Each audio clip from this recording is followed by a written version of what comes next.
Sophie, comment ça va? Ça va? Ça va et toi? Ouais, ça va. Bon, on vient voir un peu comment ça se passe chez toi? Eh ben écoute, ravi de vous accueillir. Merci. Tu nous emmènes? Allez, c'est parti.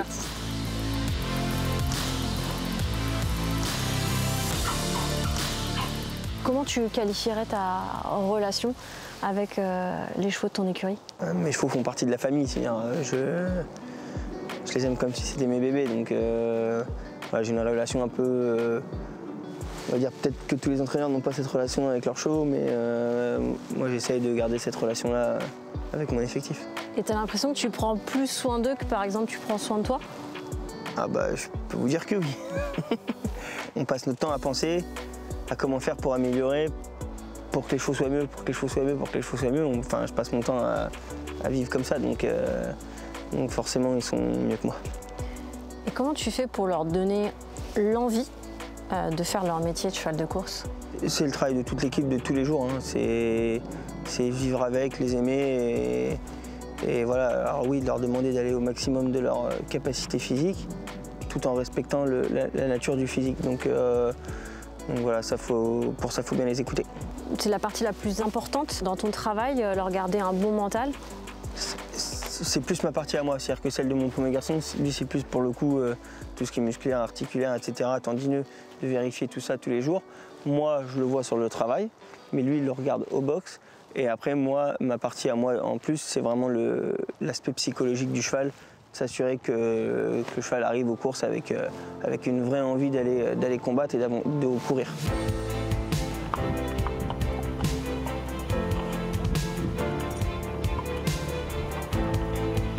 Tac. Voilà, là tu as là, je vais sortir le téléphone pour connecter, récupérer les données. Les capteurs, tu les poses tous les jours ou que quand ils travaillent les chevaux? À tous les galops, il y a 2 chevaux qui l'ont.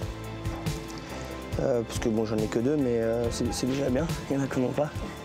Et donc en fait, si tu veux, les plusieurs données, c'est déjà la vitesse. Donc moi, ça me réconforte dans mes galops, savoir s'ils ont été vraiment au rythme que j'avais demandé. Après, on voit le rythme cardiaque du cheval, la récupération rapide, la récupération à 15 minutes et à 30 minutes. Voilà, le travail de ce matin. Donc là, c'est le graphique. En bleu, tu as la vitesse et en rouge, le rythme cardiaque. Donc là, on peut voir que le cheval est rentré vraiment bien dans le cadre, donc il a très bien accepté son travail. Toutes ces données, c'est devenu un indispensable pour toi?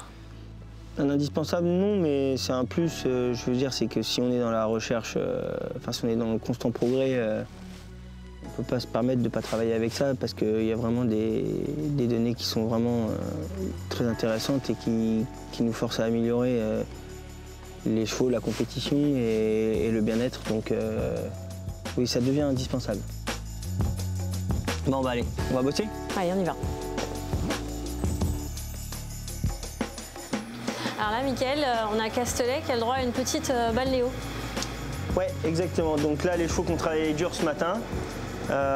Donc bon, c'est pareil, comme ça prend beaucoup de temps, on ne peut pas le faire à tous les chevaux, mais on essaye un maximum après les galops. Et donc là, il est dans des bottes balnéo, donc avec de l'eau, du sel d'Epsom qui a des effets anti-inflammatoires, et de la glace pour bien refroidir les membres après le travail. Donc pour la récupération, c'est top. Et puis, mis à part le fait de la récupération là, qui va être très actif sur les antérieurs, rien que le fait d'être avec un cheval, de passer du temps, de lui accorder du temps, pour lui c'est déjà vraiment du... Au niveau de son mental, ça lui apporte que du positif. Complètement. Là, il y en a à peu près pour une dizaine de minutes? On les laisse 15 minutes, ouais. Mickaël, pour conclure, finalement, on peut dire que le bien-être équin, c'est finalement une évidence dans ta vie d'entraîneur? Ouais, bien sûr. Enfin, je veux dire, on est tous... chaque entraîneur, chaque personne qui travaille dans les écuries de course sont des gens qui sont passionnés et qui aiment les chevaux. Donc forcément, la première chose à laquelle on pense dès le réveil, c'est le bien-être du cheval. Et on ne peut pas demander à un athlète d'être un bon compétiteur s'il n'est pas en bonne santé. Donc tout ça, ça va avec.